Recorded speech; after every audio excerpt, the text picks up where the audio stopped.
حبايبي، قبل ما نبدأ الملخص تعالوا نصلي على النبي عليه الصلاة والسلام، وما تنسوش اللايك والشير والاشتراك في القناة. جيت وجبت لكم ملخص الجزء الثاني من المسلسل الباكستاني هير ميرزا. وقفنا الحلقة اللي فاتت لما هير راحت تتكلم مع تيمور وبتقوله ان لازم يقرب من كيانات اخته ويفهم ايه اللي في قلبها زي ما هي بتعرف عنه كل حاجة، وتيمور بيكون مش فاهم هي بتتكلم عن ايه. طب لو عاوزين تعرفوا انا باصد اقول ايه تعالوا بينا نشوف الملخص مع بعض، بس يا ريت تكملوا للاخر ويلا بينا. وبنرجع فلاش باك لما هير شافت كيانات وهي بتعيط وقعدت تتكلم معاها، وكيانات قالت لها خلاص الوقت فات، لكن هير بتقول لها لا لسه الوقت ما فاتش، انت اللي بتضيعيه من ايدك. وكيانات بتقول لها مفيش فايدة من الكلام، محدش مستعد يسمع حاجة، وانا دلوقتي شرف العيلة دي بين ايدي ومفيش حد هيسمعني، اصلا علاقة عمي مرتبطة بالجواز ده وخلاص. بابو شخص كويس بس انا اللي بحب شخص تاني، بس محدش هيفهم ده، صدقيني محدش هيسمعني اصلا. وبعدين عيلتنا اسمها مهم قوي بالنسبة لنا، بس احسان مجرد موظف عندنا. وهير بتحضنها وبتقول لها بلاش الكلام ده، انت مش هتقدري تتحملي شرف العيلة دي كلها لوحدك. وبتفك لها الاسورة وبتنزل، وبنرجع للواقع تاني. وهير بتدي الاسورة دي لتيمور، وتيمور بيبص فوق وبيلاقي كائنات واقفة وعمالة بتعيط وبيكون متعصب قوي. وهير بتقوله بلاش تكبر الموضوع، وبيقول لها اسكتي انا لازم انهي الموضوع ده. وبيبص الكائنات وبيقول لها انزلي دلوقتي. وهير بتحاول تهديه وبتقوله ان كائنات مش هتكون سعيدة لو مش هتقدر تفهم مشاعرها، فعلى الاقل بلاش تحرجها. وتيمور بيقول لها اسكتي انتي. وبتنزل كائنات وتيمور بيلبسها الاسورة تاني وبيقول لها الفرح خلاص اتحدد والمراسم خلصت، وانت جايه دلوقتي تقولي انك بتحبي احسان؟ لا وكمان مش انت اللي بتقولي بنفسك. وهير بتقوله على فكره هي مطلبتش مني، انا اللي عملت كده من نفسي، انا قلت لك الحقيقه ووثقت فيك. وبيقول لها وثقت فيه عشان نفسك خطوبه اختي، عشان اقف جنبها واجوزها اللي هي عايزاه، هي دي ثقتك؟ وهير بتقوله ايوه انا وثقت فيك عشان كده. وكيانات بتقوله انا هتجوز اللي انت عايزه، انا بس ما قدرتش اكتم الموضوع جوايا اكتر من كده واتكلمت مع هير، ارجوك ما تتكلمش مع حد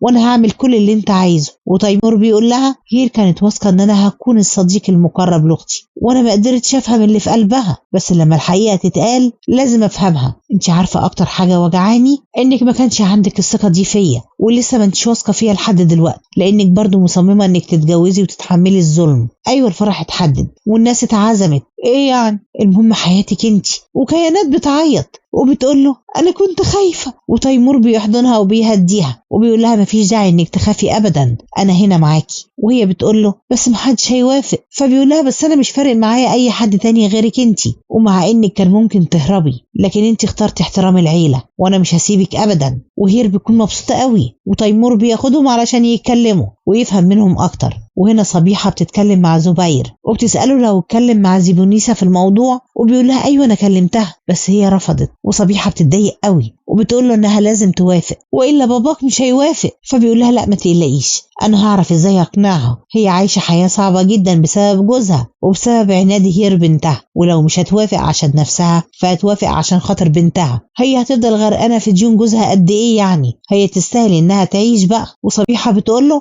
قلت لها بقى الكلام ده ولا لا؟ وبيقول لها انا فهمتها كل حاجة وهي بقى اللي هتقرر. وبتقول له انا عاوزة الموضوع ده يخلص قبل جواز تيمور عشان نعيش في بيت لوحدنا بقى. وبيقول لها ما تقلقيش انا مش هضيع الصفقة دي من ايدي ابدا. وبتقول له ازاي انت مش قلت ان الراجل مشي وهو متضايق جدا؟ وبيقول لها لا ما انا كلمته واعتذرت له وهقابله تاني الاسبوع الجاي، وبابا مش فاهم اي حاجة عن الدنيا الجديدة واحنا بقى مش هنتظلم بسببه. وبيقعدوا بقى يحلموا هما الاتنين هيعملوا ايه لما ياخدوا الفلوس دي كلها. وكيانات بتقول لهير انا مش فاهمة هو بيفكر في ايه ده كله. وهير بتقول لتيمور ها فكرت هنعمل ايه ولا هتفضل كده؟ وبيقول لها لا انا مش عارف ازاي هتكلم معاهم، وحتى لو اتكلمت معاهم عمي سهيل هيرفض تماما. وهير بتقول له مفيش فايدة من الكلام واسمع مني بقى. وبيقول لها انت اتجننتي خالص، انت عاوزاني اسيب اختي تهرب مع واحد بتحبه كده وخلاص؟ لا طبعا ما ينفعش، انا مش موافق، احنا لازم نتكلم معاهم ونقنعهم. وهير بتقول له طبعا انت فاكر انهم هيوافقوا وهيفسخوا الخطوبة دي وهيجوزوها اللي هي عايزاه؟ وتيمور بيقول لها الله ومحدش هيوافق ليه؟ ما انا وافقت اهو. وكيانات بتقول له يا ريت الكل زيك. وبيقول لها معاكي حق بس اوعي تقتنعي بكلام هير ده. وكيانات بتقول له انا مش مقتنعة بس انا مستسلمة لاني مش هقدر احارب الكل.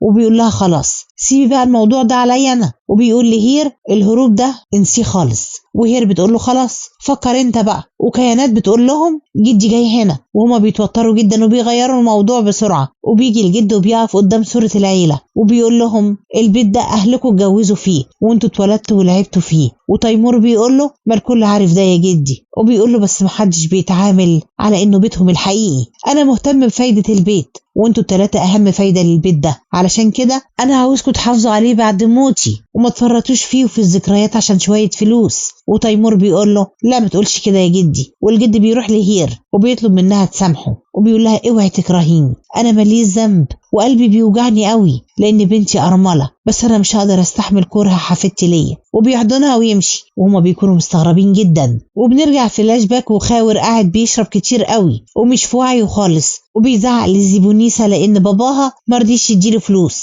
وبيقول لها انه هيكون عنده فلوس كتير في يوم من الايام وهيواجه باباها ده وهيحاسبه. وبيفضل يعيط وبيعتذر لهير لانه مش عارف يعيشها مبسوطة، وبيقع على الارض وبيفقد وعيه. وهنا هير بتكون راجعة من المدرسة وبتلاقي واحد واقف بيخبط على باب بيتهم وبيقول لها انه بيخبط من بدري ومحدش بيفتح، وبتقول له ما يمكن مفيش حد في البيت. والراجل بيزعق لها وبيقول لها انا عارف ان باباكي موجود جوه، بس للاسف انا ما عنديش اوامر بكسر الباب، لكن اول ما اخد الاذن من الزعيم انا عارف كويس قوي هتعامل معاه ازاي. وبيسيبها ويمشي. وهير بتدخل وهي متضايقه جدا، ومامتها بتطلب منها تاخد الشاي وتوديه لباباها، وبتدخل وبتلاقيه عامل كده في نفسه وبتفضل تصرخ. وبنرجع للواقع تاني وهير بتكون متضايقه قوي وبتقول انا كنت متضايقه من بابا قوي لانه مات وسابني في مكان مش عارفه. انا مش عارفه احدد انا متضايقه منه ولا متضايقه من نفسي ولا متضايقه من جدي، بس انا ما بكرهش بابا ولا بكره نفسي ولا حتى بكره جدي. بابا ما فكرش ابدا ايه اللي ممكن يحصل لي من بعده انا وماما، بس انا بقى ما بكرهش جدي. انا كنت عنيده وعايزه اسدد ديون بابا عشان اثبت نفسي من غير مساعده جدي. انا كنت عاوزه اقول كل ده لكن ما قدرتش. وتيمور بيقول لها المشكله بتكون في الكلام اللي مش بنقدر نقوله، وده بقى نفس اللي بيحصل معانا، بس انا معاكم وبكره هتقولي لجدي كل اللي انت عايزاه. وكيانات هتقول له انها مش عاوزه تتجوز، وبعدها نوعده احنا التلاتة ان احنا هنخلي البيت ده بيت حقيقي وذكرياته تعيش معانا للابد. وكيانات بتقول له انا شايفه ان مفيش فايده من الكلام وبتسيبهم وتمشي. وتيمور بيقول لهير انها تروح وراها وتشوفها. وهنا زيبونيسا بتكون بتحط حاجتها في الدولاب وبتفكر في كلام زبير وسهيل اخواتها لما كانوا بيقنعوها انها تتكلم مع باباهم، وقالوا لها ان ده حق هير وانها لازم تساعدهم والا هير هتتبهدل طول حياتها. وزيبونيسا بتكون محتاره قوي ومش عارفه تعمل ايه. وهنا تيمور بيتكلم مع هير وبيقول لها انا من طفولتي ما بحلمش غير بحلمين، الحلم الاول ان افوز في السباق واخد الميداليه الذهبيه، اما حلم التاني فهو انتي، وانا هقدر افوز بالسباق لكن الفوز بالحب ده صعب قوي، بس انا بدعي ربنا يرزقني بحبي لاني محبتش في حياتي ابدا غيرك انتي يا هير، وعارف ان دي مفاجاه كبيره ليكي وانك ممكن تكوني ما بتبادلنيش نفس المشاعر، بس ارجوكي تفكري في الموضوع، فكري فيه ولو لمره واحده. وهير بتتكسف جدا وبتسيبه وتمشي. وتيمور بيكون مبسوط قوي وبيفضل يغني. وجيل نواز بيكون قاعد بيتفرج على صور هير، وبتيجي مامته وبتقول له انا مش فاهمه انت ايه اللي عاجبك في البنت دي علشان تكون مصمم عليها بالشكل ده، ما في 1000 بنت غيرها تتمناك، انت بس شاور على اللي انت عاوزها. وبيقول لها بابا كان بيحب يربي الخيل، انت عمرك شفتيه مره ربى خيل متدرب كويس؟ وهي بتقول له بس احنا ما بنتكلمش عن الخيول. وبيقول لها هي دي الفكره، البنت دي زي الخيل، لو كانت مطيعه من البدايه ما كانتش هتبقى حماسيه، لكن لما بتكون عنيده كده وبعدين تستسلم هنا بتكون المتعه. وانا عارف كويس قوي ازاي اروض الخيل والستات كمان، ومتاكد ان هير هتجيلي في الاخر وهتبقى مراتي. وتاني يوم تيمور بيصحى من النوم وبيشوف هير وهي واقفه بتبص عليه وبتبتسم كمان وبيكون مبسوط قوي. وهير بتتكسف وبتدخل بسرعه وهي كمان بتكون مبسوطه قوي. وهنا تيمور بيكون بيجري كالعاده وجوجي جنبه على السكوتر وبيكون مش مصدقه انه اعترف لها بحبه خلاص. وبيقول له طب وهي قالت لك ايه؟ وتيمور بيقول له انا مش فارق معايا خالص هي قالت ايه، انا مستعد استناها عمري كله. وجوجي بيقول له طب وايه فايده الحب ده لو اللي انت بتحبه ما بيحبكش؟ وتيمور بيقول له انت مش هتفهم حاجه بس انا مبسوط قوي. وبيجري وهو متحمس ومبسوط جدا. وتيمور بيروح على التدريب بس المدرب ما بيرضاش يدخله وبيقول له دي بطوله مش لعب عيال، وبيطرده بره الملعب وبيعاقبه وبيخليه يجري وهو شايل اوزان كبيره جدا. وتيمور بيعتذر له وبيقول له انه مش هيعمل كده تاني وانه هيكسب في السباق والمدرب بيقول له طب ويا اخويا جبت الثقة دي كلها منين ان شاء الله؟ وتيمور بيقول له دي ثقة الحب، انا خلاص قلبي ارتاح. والمدرب بيفرح له وبيسامحه. وهنا كيانات بتكون متوترة جدا وبتقول لهير انا مش هقدر اعمل كده قدام الكل. وهير بتقول لها دي حياتك وانت لازم تدافعي عنها ومن غير خوف. وبتقول لها انت كلمتي مع احسان صح؟ وكيانات بتقول لها ايوه وكان مبسوط قوي وقال انه هيقف معايا. وهير بتقول لها خلاص عايزه ايه تاني؟ احسان وتيمور معاكي ولازم تتكلمي وتدافعي عن حياتك بقى. وهنا الجد بيكون مع بابو وبيقول له انه عاوز يتكلم معاه في موضوع مهم جدا. وبابو بيقول له انه هياخدوا مكتبه ويتكلموا براحتهم وبالمره يشوف مكتبه. والجد بيوافق واحسان بيروح على المحل وهو مبسوط قوي وبيفتكر مكالمه كيانات لما قالت له ان تيمور وافق على حبهم وان المعجزات بتتحقق اهي. وبيكون مبسوط قوي وبيدخل المكتب وبيقعد وبيفضل يحلم انه يكون المدير. وهنا بابو بيوصل لحد البيت والجد بيقول له انه مش عاوز حد من العيله يعرف حاجه عن الكلام بتاعهم الا في الوقت المناسب. وبابو بيقول له ما تقلقش خالص ده سر بينا وبيسلم عليه ويمشي. وهنا كيانات بتكون متوتره جدا ومش راضيه تنزل. وهير بتقول لها انا مش فاهمه انت جبانه كده ليه؟ لو انت زي كنت عذرتك وقلت محدش واقف معاكي بس انت اخوكي معاكي وجمع الكل تحت ومستنيكي فلازم تكوني قويه. وكيانات بتتشجع جدا وبتنزل معاها وبيروحوا هما الاتنين يقفوا جنب تيمور. وتيمور بيمسك ايد كيانات والجده بتقول لهم ايه الموضوع؟ جمعتونا هنا ليه؟ وكيانات بتقول لهم عشان انا مش موافقه على الجوازه دي. والكل بيتصدم وسهيل بيتعصب جدا وبيقول ايه الكلام ده؟ فرحك بكره وانت جايه النهارده تقولي مش عايزه اتجوز؟ وتيمور بيقول له هي مش رافضه الجواز بشكل عام، هي رافضه الشخص نفسه فكل حاجه هتكون زي ما هي، احنا بس هنغير العريس. وزبير بيتعصب جدا وبيروح يضربه بالقلم. والجد بيتعصب وبيزعق لزبير وزبير بيقول له ده ابني يعني مش محلك ولا بيتك عشان تتحكم فيه هو كمان ومحدش هيتكلم في الموضوع ده. وبيقول لصبيحة انها تاخد كيانات على جوه لكن تيمور بيمسك ايد كيانات وما بيرضاش يسيبها. وزبير بيقول له مفيش كلام في الموضوع ده، هي مش هتتجوز غير بابه. وهير بتقول له دي بنتك يعني ما هيش بيت ولا محل عشان تبيعها لأي حد. وزيبونيسا بتقول لهير اسكت انتي. وصبيحة بتقول لها لا وتسكت ليه؟ ما كل ده بيحصل بسببها، كل حاجة كانت تمام قبل ما توصلوا، هي دي التربية بتاعتك ولا انت بتنتقمي مننا؟ وتيمور بيقول لها ما كانش في حاجة تمام ولا حاجة، كيانات بس هي اللي كانت خايفة تتكلم وبعدين انتقام ايه؟ انتوا اصلا بتنتقموا من بعض. وزبير بيقول له اخرس خالص. وسهيل بيقول لبابا اسألها مين الراجل اللي هتفضحنا بسببه. وزيبونيسا بتاخد هير بالغصب وبتقول لها تروح على اوضتها وما تتدخلش ولو حد سألها عن اي حاجة تقول معرفش. وهير بتقول لها لا بقى انا عارفة كل حاجة، ولو كان واحد من اخواتك وقف معاكي زمان زي ما تيمور بيعمل مع اخته كده كانت حياتك دلوقتي هتكون مختلفة. وزيبونيسا بتتضايق قوي من كلامها. والجد بيسأل كيانات مين الشخص اللي بتحبيه وكيانات بتكون خايفة جدا وبتقول له هي خايفة إحسان وكلهم بيتصدموا. وسهيل بيتعصب جدا وبيقول لها أنا هروح أخلص عليه. والجد بيقول له أقف مكانك. وتيمور بيقول لهم كيانات هتتجوز اللي هي عايزاه. ومامته بتقول له كفاية فضايح بقى اسكتوا وبتاخد كيانات على أوضتها. وزبير بيقول لسهيل اهدى وخلي الفرح بكرة يعدي على خير وبقى اعمل كل اللي انت عايزه بعد كده. وسهيل بيتعصب جدا وبيقول اخ ايه ده اللي عايز اخته تفضحنا. وتيمور بيقول لهم انا اخوها وساعدتها من سعادتي وهي مش هتتجوز غير اللي هي عايزاه وبيسيبهم ويمشي. والجد بيقول لهم اقعدوا انتوا الاتنين واسمعوني بقى، كيانات هتتجوز اللي هي عايزاه وهما بيتصدموا. وبنرجع عند هير وهي بتقول لمامتها اما الجواز بيكون عن حب الحياة بتكون سهلة مش زي ما حصل معاكي ابدا، انت برضو كنتي مكان كيانات في يوم من الايام وما قدرتيش تدافعي عن حقك. وزيبونيسا بتفتكر يوم فرحها لما حرقت صور حبيبها كلها وهير بتقول لها على الاقل خليني اقف مع كيانات النهارده علشان ما تعيش اللي انت عشتيه، وبتسيبها وتخرج. وزيبونيسا بتقعد تعيط. وهنا زيبونيسا بتروح تقعد مع تيمور وبتسأله ايه اللي هيحصل دلوقتي وبيقول لها ما تخافيش مش هيحصل حاجة وحشة، على الأقل مش هيحصل زي اللي حصل معاكي. انت فاكرة ان محدش يعرف؟ انت لما قلتي لماما هي قالت لبابا وهو قال لها تسكت خالص وهي فضلت ساكتة، بس لما كانت جدتي تضايقها وما تقدرش ترد عليها كانت بتيجي وبتحكي لنا قصص حبك وكأنها بتفضحك عشان تنتقم من جدتي. وحتى النهاردة كمان عملت نفس الحاجة وما اهتمتش الكيانات وهنت هير عشان تضايقك. لولا هير ما كنتش هعرف ابدا ان في واحدة كمان من العيلة هتضحي بسعادتها، بس انا مش هسمح ابدا ان كيانات تكون زبونيسة تانية. والجد بيكون سمع كل كلامهم وبيروح على اوضته وهو متضايق قوي، وبيقول لمراته انت ازاي ما حسيتيش ببنتك انها رافضة الجواز؟ وبتقول له انا كنت عارفة بس اخترت ان انا اسكت عشان محدش يشك في تربيتي. والجد بيعيط وبيقول انا ما عرفتش اختار لبنتي وخليتها عاشت كل حياتها في تعاسة لحد ما اترملت ودلوقتي كيانات هتعاني زيها بالظبط.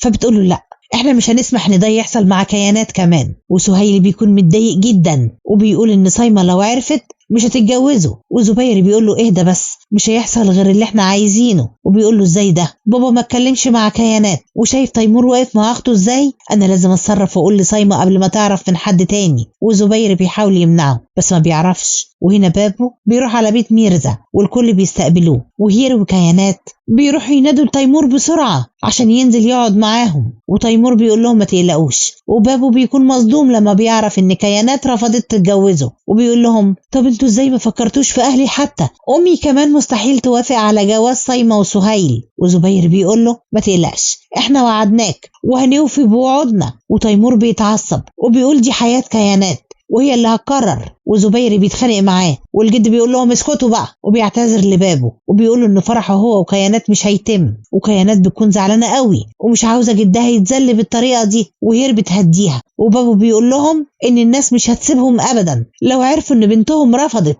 والاحسن بقى انهم يقولوا ان هو اللي رفض الجواز، علشان كده العريس اتغير وبيسيبهم ويمشي. والجد بيكون تعبان جدا وبابو بيمشي وهو بيعيط وبيفكر في كل اللي حصل وبيكون متضايق قوي. وكيانات بتكون قاعده بتعيط وقلبها مناحه برضه، وهير بتقول لها ده مش وقت عياط، ده وقت السعادة، لأن الصعب خلاص بقى سهل قدامك. انت دلوقتي بتعيطي ليه بقى؟ وكيانات بتقول لها كل ده بفضلك انت يا هير، ولو انت ما شجعتنيش ما كنتش اقدر اتكلم مع اخويا ابدا. انا ما كانش عندي القوة دي ابدا، انا كنت استسلمت وقبلت بالامر الواقع. وهير بتقول لها كل ده حصل بفضلك انت يا ست انت، وهي ده فضل ربنا. وبتقول لها انت ما تعرفيش انت ساعدتيني ازاي ان انا اعرف معنى الراجل المثالي. انا كنت فاكره ان كل الرجاله جبنه وبيستخبوا ورا اسم الشرف والفضيله، لحد ما شفت شجاعه تيمور وازاي وقف قدام الكل عشانك، ومحدش يقدر يعمل كده غير اللي فاهم معنى الحب. وكيانات بتقول لها خدي بالك منه كويس، هو بيحبك بجنون. وصبيحه بتدخل دخلة ظباط كده وبتخضهم وبتقول لكيانات خلاص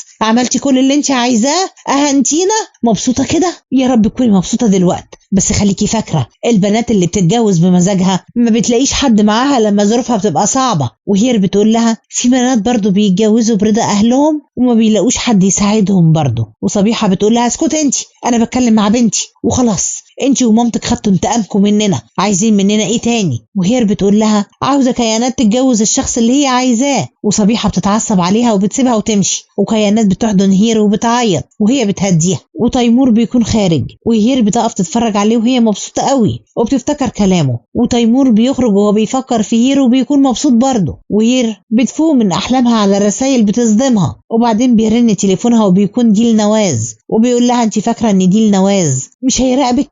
يعني انت رحتي كراتشي وغيرتي رقمك وفاكره انك هتهربي مني او حتى من قلبي؟ لا يا هير، مهما رحتي كل الطرق هيكون اخرها عندنا. وهير بتقول له اسمع بقى، انا هرجع لك كل فلوسك قريب قوي، غير كده بقى مفيش، احنا مفيش بينا اي حاجه. وبيقول لها انا نسيت الفلوس، انا المهم عندي دلوقتي انك توفي بحبي ليكي وخلاص. وهير بتقول له انا ما بقتش خايفه منك، انا الاول كنت وحيده لكن دلوقتي لا، وانت مش تقدر تعمل لي اي حاجه. ودي النواز بيضحك ضحكه شريره قوي وبيقول لها يعني دلوقتي ما بقيتيش وحيده؟ طب يا ستي لما تلاقي نفسك وحيده تاني بتعالي لي، انا قلت لك ان كل الطرق هيكون اخرها انا. وبيقفل السكه معاها. وهير بيكون متضايقه وقلقانه جدا وخايفه. وهنا تيمور بيحكي لجوجي على كل اللي حصل وبيقول له ده حصل ازاي. وتيمور بيقول له ان كل ده بفضل هير، من ساعه ما رجعت وانا عندي الشجاعه ان انا اعمل اي حاجه ومتاكد اني هفوز بالمسابقه بسببها هي برضه. وجوجي بيشجعه وبيكون مبسوط جدا عشانه. وصايمة بتكون متعصبة قوي وبتتخانق مع بابو بعد ما بتعرف انه رفض يتجوز كيانات، وبتقول لمامتها شوفي لي حل مع ابنك ده، ما بيفكرش فيا خالص.